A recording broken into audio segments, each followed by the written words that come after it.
So now that we've talked about the process of glycogenolysis and glycogen synthesis, let's specifically compare the role of muscle and liver glycogen. So first let's summarize. So liver glycogenolysis can be activated by glucagon and epinephrine predominantly. And the epinephrine activation can be both in a cyclic AMP dependent and independent manner. And the glucose 1-phosphate released from liver glycogenolysis is isomerized to glucose 6-phosphate and subsequently dephosphorylated by our enzyme glucose 6-phosphatase and released from the liver to support blood glucose in the fasted state. This is in contrast to muscle glycogenolysis, which is predominantly activated by epinephrine, AMP, and calcium. Keep in mind, AMP and calcium would be elevated in exercising skeletal muscle. Under these conditions, the release of glucose 1-phosphate and isomerization to glucose 6-phosphate provides substrate to be used in glycolysis. So muscle glycogen is oxidized as a fuel for exercising muscle and is predominantly oxidized to lactate. Muscle glycogen is never used to support blood glucose, and it's also not impacted by glucagon.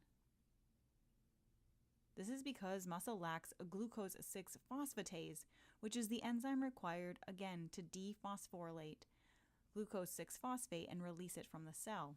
So if we compare glycogen synthesis in the liver and the skeletal muscle in the fed state, we'll notice a few key differences. First, in the fed state, our macromolecules are metabolized to monomeric subunits that are transported, and those will be glucose, amino acids, and triacylglycerols. So you'll notice initially here that GLUT2 sits on the plasma membrane of hepatic cells, and it's always present even in the absence of insulin. This is in contrast to GLUT4 in the skeletal muscle, which is retained within the cells in intracellular vesicles until insulin is present.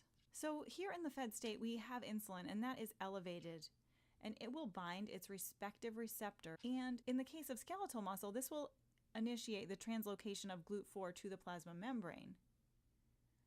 From here, both the liver and the skeletal muscle will take up glucose into the cells and phosphorylate the glucose to trap it in the cell.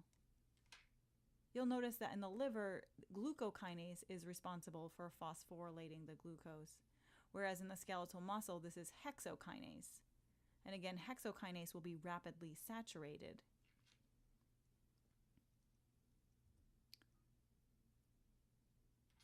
So in both tissues, the phosphorylated glucose 6-phosphate is isomerized to glucose 1-phosphate and will undergo glycogen synthesis with our regulatory enzyme being glycogen synthase. This will generate stores of glycogen in both the muscle and the liver. You'll notice that in both tissues, glycogen synthase remains dephosphorylated and active. What's also true is that glycogen phosphorylase is also dephosphorylated and inactive under these conditions. So the predominant pathway in the fed state is glycogen synthesis. If we compare this to fasted state metabolism and glycogenolysis across the liver and the skeletal muscle, we'll see several key differences. So in the fasted state, our substrates circulating are glucose from glycogenolysis and gluconeogenesis in the liver, amino acids, and free fatty acids from lipolysis. What you'll notice initially is our glucagon receptor is present in the liver and it's absent in the skeletal muscle.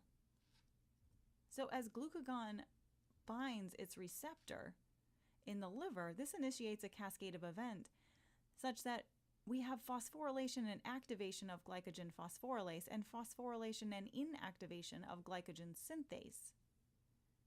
This will lead to the release of glucose 1-phosphate that's isomerized to glucose 6-phosphate and dephosphorylated by glucose 6-phosphatase.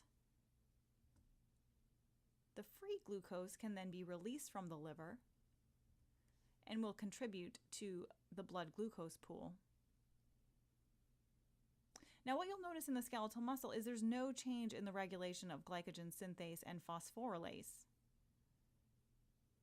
Again, that's because there's no glucagon receptors. These are not sensitive to glucagon.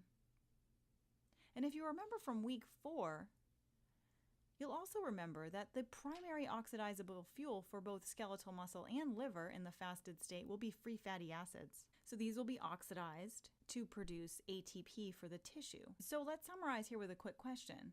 So during an overnight fast, which of the following is the major source of blood glucose? So we know from this discussion that muscle glycogenolysis does not contribute to blood glucose levels because muscle lacks glucose 6-phosphatase and is not impacted by glucagon. We also know that in the fasted state, we are not intaking any dietary glucose. So glycerol from lipolysis can be used in the process of a gluconeogenesis, but is not a primary substrate for the process. So that leaves us with gluconeogenesis and hepatic glycogenolysis. And although both of these are occurring simultaneously, the predominant pathway in short-term fasting will be hepatic glycogenolysis, making that the best answer to this question. It won't be for some time before gluconeogenesis becomes our predominant supplier of blood glucose levels.